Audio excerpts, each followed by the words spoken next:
Term insurance सभी बीमा योजनाओं की तरह बीमित पॉलिसी धारक और बीमा कंपनी के बीच यह एक कॉन्ट्रैक्ट आधारित पॉलिसी होता है।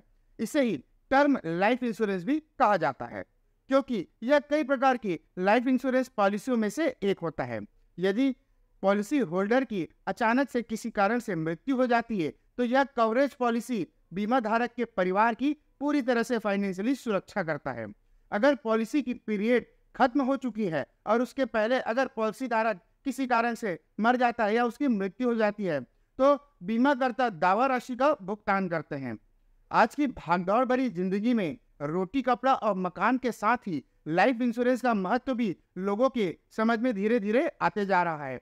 और देश में अभी हाल ही में जो कोरोना महामारी का जो बड़ा संकट आया था, उसके बाद शायद सभी को इसके बारे में बहुत अच्छे से समझ में आ गई होगी कि लाइफ इंश्योरेंस की अहमियत क्या हो चुकी है। अगर आप किसी अच्छे फाइनेंशियल एडवाइजर से इस संबंध में सलाह लेंगे, तो वह आपको टर्म प्लान लेने की सलाह जरूर देगा। जीते जी पॉलिसी होल्डर हर महीने या 6 महीने या साल भर से बीमा पॉलिसी में प्रीमियम का भुगतान करता है, परंतु इसके बाद यदि बीमा धारक की असामयिक मृत्यु होती है, तो इस जमा राशि को ब्याज के सहित उसके परिवार वालों को दे दिया जाता है, ताकि उनका भविष्य पूरी तरह से सेफ और सिक्योर हो सके, जिसके चलते फाइनेंशियली रूप से उनके परिवार को एक सुरक्षा मिल सकती है। लाइफ इंश्योरेंस कंपनी इस पॉलिसी पर आपको एक मुश्त राशि का पूरी तरह से भुगतान करती है, या फिर निश्चित समय समय पर कुछ ब्याज दर के हिसाब से भी आपको राशि का भुगतान करती है। वह आप कैसा टर्म प्लान लेते हैं उसके ऊपर पूरी तरह डिपेंड करता है। हालांकि इस इंश्योरेंस को लेने पर रिटर्न तो कुछ मिलता नहीं है, परंतु उसके बाद भी ये कितना जरूरी है, इस बारे में आज हम इस वीडियो में पूरी तरह से समझेंगे।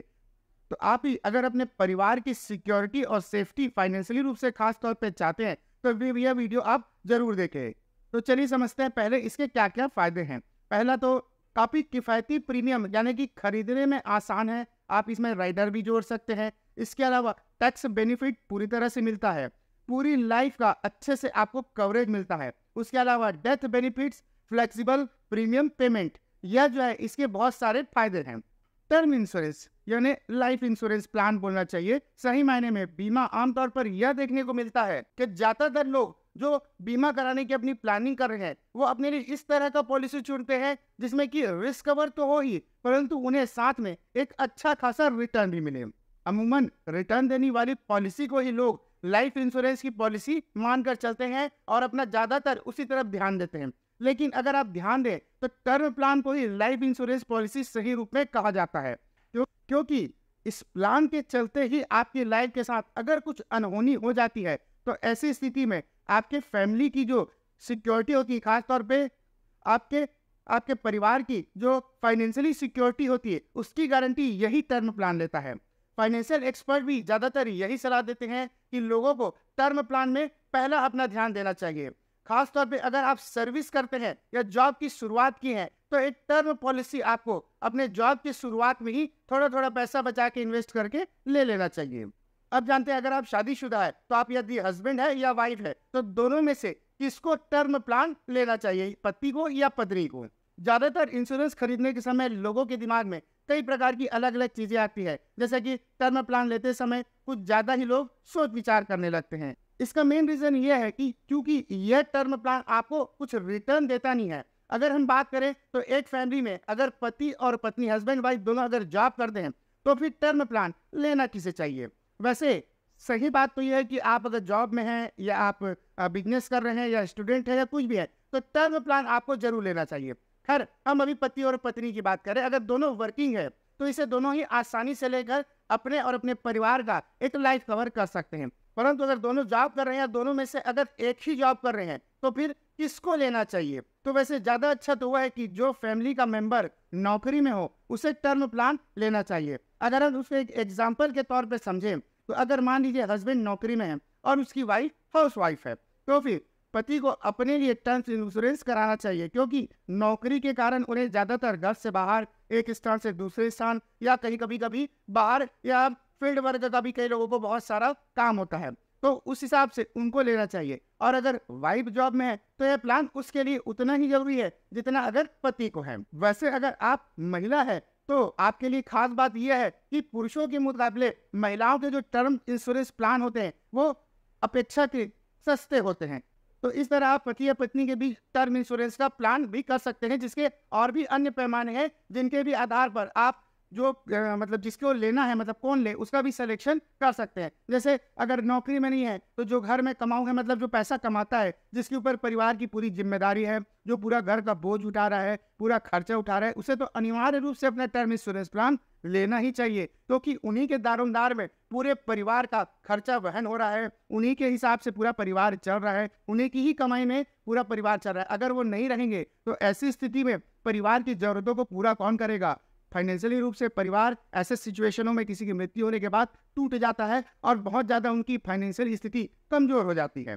तो सही शब्दों में अगर मैं बताऊं तो अगर आप कोई गाड़ी खरीदना चाहते हैं, या आप कोई ज्वेलरी खरीदना चाह रहे हैं, या आप इस टाइप का कोई खर्चा करना चाह रहे हैं जिसका कोई रिफंड नहीं है, तो उसके बजाय अगर आप टर्म इंश्योरेंस में अपना पैसा लगाते हैं तो आपके लिए बहुत समझदारी वाली बात मानी जाएगी।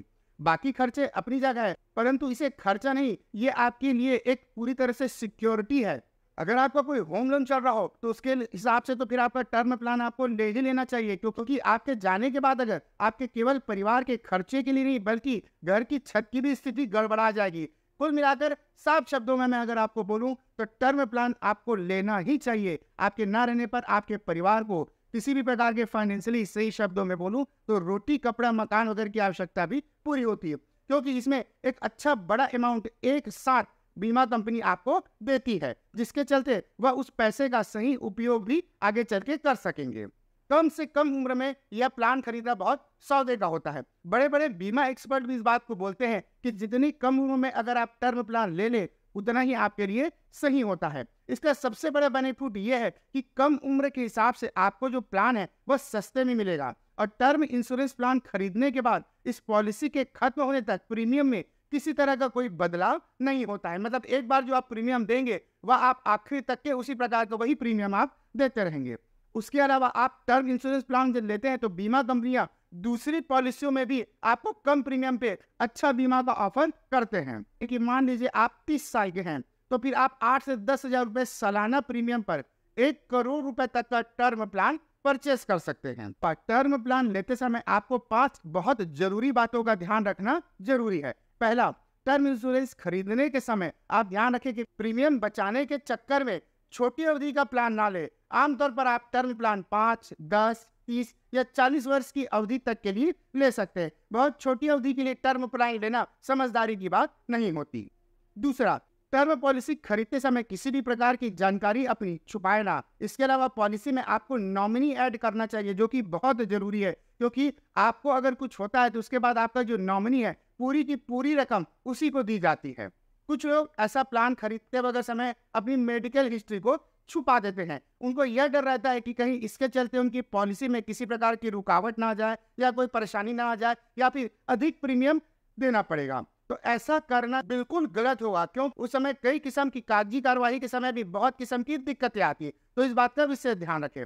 चौथा, यह प्लान लेते समय आप अपना पूरी जानकारी ले, जो प्लान आप ले रहे हैं उसके बारे में डिटेल से नॉलेज ले। बीमा कंपनी के जो भी एजेंट है उनसे पूरी की पूरी जानकारी ले। जैसे हम कभी कोई कपड़ा खरीदते हैं या कोई प्रॉपर्टी खरीदते हैं तो कितना डीपली नॉलेज लेते हैं। कोई जमीन खरीदते हैं तो उसका P1 नक्शा खसरा किसके नाम में है, कोई लोन थोड़ी है, कोई समस्या थोड़ी है, विवादित थोड़ी है, सब देखते। वैसे ही पूरा अंदर बाल का खाल निकालने जैसा पूरी जानकारी ले, उसके बाद ही इस पॉलिसी को, किसी भी बीमा कंपनी की पॉलिसी को ले। पांचवा, आमतौर पर टर्म प्लान चुनते समय लोग प्रीमियम को मानक बनाकर सिलेक्शन करते हैं। तो प्रीमियम को आप मानक बनाने के बजाय आप अपनी जो सालाना आमदनी है उसके हिसाब से प्लान ले, यानी आपकी जो सालाना आमदनी उसके 10 गुना तक का आपको प्लान लेना चाहिए। इस तरह आप पैसे भी बचा सकते हैं और सही प्लान भी ले सकते हैं। इसके अलावा टर्म प्लान खरीदते समय कुछ चीजों का अगर आप ध्यान रखेंगे तो आपका पैसा भी काफी कुछ बच सकता है, जिसमें कि पहली बात तो ये कि आपको सीधे इंश्योरेंस प्रोवाइडर से ऑनलाइन टर्म इंश्योरेंस प्लान खरीदना चाहिए, क्योंकि अगर आप ब्रोकरेज या ब्रोकर की कमीशन की बचत कर लेते हैं तो भी आपका पैसा काफी कुछ बचेगा। इनकम टैक्स का 80C के तहत आपको टर्म इंश्योरेंस पर टैक्स छूट का फायदा भी मिलता है। आप टर्म इंश्योरेंस अगर खरीदते हैं तो 1.5 लाख रुपए तक की आपके सालाना निवेश पर टैक्स बिल्कुल नहीं लगता है। तो टर्म इंश्योरेंस के बारे में डिटेल नॉलेज इस वीडियो में इतना ही है। इसी तरह की अगर और वीडियो आपको देखना है तो आप हमारे चैनल को सब्सक्राइब कर सकते हैं, और वीडियो अगर आपके कुछ काम की लगी होगी तो कृपया वीडियो को लाइक करें।